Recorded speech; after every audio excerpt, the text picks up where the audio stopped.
Hey everybody, and welcome back to Ready Steady Play. And so today I'm going to address something that's come up a lot in the channel, which I've never really addressed properly, and I think it's about time I owe it to you guys. My top board games of all time.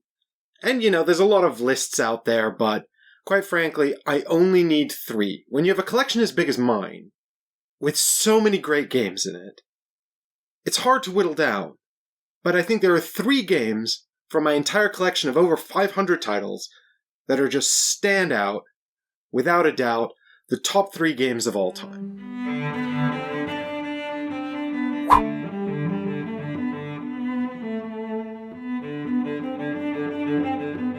When you're making this kind of assessment, of course, the question of objectivity versus subjectivity comes up. Subjectively, there are so many variables we can consider, A game is about an experience, an emotional journey, and the experiences we had. It can be nostalgic for a time in our lives or a person we knew. All manner of reasons might make a game important to us. And we can also talk about objectivity. We can objectively identify a game as really, really well produced or very well made, or just exceptionally crafted and designed with wonderful mechanisms that all come together. The magic of a holistic product. There's nothing quite like a game where the art and the mechanisms and the design and everything just comes together to be greater than the sum of its parts. So how do we make these kinds of assessments? And in this kind of list, do we differentiate between subjectivity and objectivity? What's the right course of action? Well, let me just say there are 3 games here that are particularly standout where objectively, I think we can all just agree, the greatest games ever made. So, really, I need to talk about subjectivity in this list. Why have I chosen these games for me personally? And maybe through this video, you'll gain some insight into the kind of gamer I am and the kind of content creator I am. So, let me grab the first game. These are, of course, in a hierarchical order, which means number 3 is number 3 and number 1 is the best game of all time. So we're going to start with the 3rd best game of all time.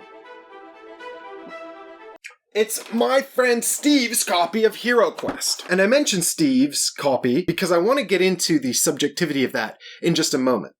But before I do, let's talk about HeroQuest objectively. It's the greatest game ever made. And if you don't know that, you clearly haven't seen the definitive breakdown on Bardic Broadcasts. And I urge you to go watch it immediately. But just in case, here's a succinct summary.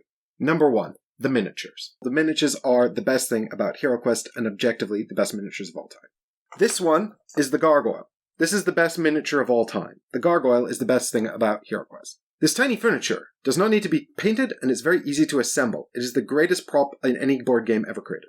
It is the best thing about HeroQuest. The cards. HeroQuest comes with the perfect number of cards and they're so robust they don't even need to be sleeved. The board. It's the exact right size. It has enough space for any number of endless adventures, and you know exactly how much table space this game is going to take up. There's no argument that this is the greatest board ever and the greatest thing about HeroQuest. The quest book is the greatest thing about HeroQuest. Endless adventures to be replayed again and again, secrets beyond secrets, unique rules and story for each one, and of course, the blank page, capable of holding any adventure that your little mind can conceive of. The greatest thing about HeroQuest is the box art. Look at this piece of art. Who doesn't want to play in this world? The greatest thing about HeroQuest is the inside of the lid. Look at these clear and concise instructions. You will be playing immediately. The best thing about HeroQuest is this screen, which will hide all of your nefarious secrets as you take on the troublesome heroes and destroy them with your evil power. The greatest thing about HeroQuest is the broadsword. The greatest thing about HeroQuest is rolling to move. Will you live or will you die? The best thing about HeroQuest is ignoring the roll to move rule. It's only for beginners anyway. The best thing about HeroQuest are these combat dice. It's very clear and easy to see what is going on. That's terrible. I'm probably going to die. This is evil. That's clear. This is good. That's also clear. These symbols are the best thing about HeroQuest. Get this guy out of here. The Barbarian is the best thing about HeroQuest. We should immediately go and play the Barbarian. Okay, get him out of here. The Dwarf is the best thing about HeroQuest. Everyone with any sense plays the Dwarf.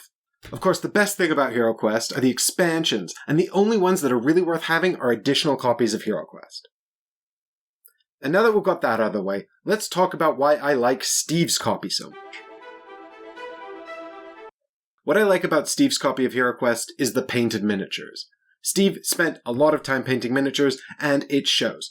Look at these characters. Yellow Orc. This guy has become infamous in our play sessions. We hate the Yellow Orc. There is no better choice of colors for Dwarf. Chaos Warrior, painted front and back. Classic, full coverage. He even painted some of the little scenery, although you don't really need to do this because it's kind of perfect already. Painted Elf. Yellow Skeleton, worst of all the skeletons. Look at those glowing red eyes. You know this guy's evil. What happened to his leg? Nobody knows. It's a mystery. Look at this. Steve's already developing his miniature painting techniques with this blackwashed mummy. HeroQuest is a fantastical world that we all just want to get lost in. And who doesn't want to go adventuring in HeroQuest with Steve's wonderful painted miniatures? So that's why Steve's copy of HeroQuest is the third best game ever made, and number 3 on my list. So, now that we've got that out of the way, the second best game ever made. And again, mostly subjective, because objectively, we now know HeroQuest is the greatest game ever made. Subjectively, the second best game ever made, better than Steve's copy, but only by a slight margin, a small hair. My friend Michael's copy of HeroQuest. Okay, what is so great about this? Now, we don't need to go over the objective points again. Those are already established. What's great about Michael's copy is the bespoke Michael Smith scenario. Remember our blank scenario from before? This one's been filled in. I can't really walk you through all of these nefarious scenarios and daring do's because, quite frankly, it's a work of madness and absolute genius that could only come from the creative mind of a child genius like Michael. I can't show you any more. It's a secret. The point is, this quest book is unique and cannot be replicated. This is the second best game in my collection. But the top spot, we gotta reserve that for something really special, right? You know, we can't just, goof around this whole time.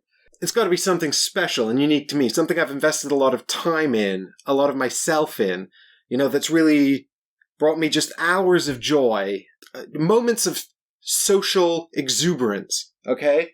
So, of course, the number 1 game of all time...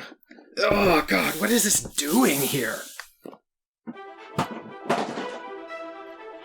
Is my childhood copy of HeroQuest. Best game ever. What I particularly love about my childhood copy of HeroQuest, in addition to all of the creative character sheets I made, and the fact that it comes with this original advert for more HeroQuest, is, of course, that I lost the Wizard's magic cards at a young age. So if you wanted to play the Wizard, you were just a really shitty fighter. Can anyone say hard mode? Which gives it its own incredibly unique flavor that you just can't get in any other copy of HeroQuest. And I played this so much when I was a kid, and I'm so nostalgic about it, and it just led me into this wonderful world of board gaming, and so it's my number 1 game of all time, without a shadow of a doubt. And so, I really hope this video has helped you get some insight into my favorite games of all time. So thanks for watching this video, and if you liked it, please subscribe to the channel for more incredible board game reviews like this one, and more amazing lists of things in different categories. See you all next time, and thanks for watching. Bye!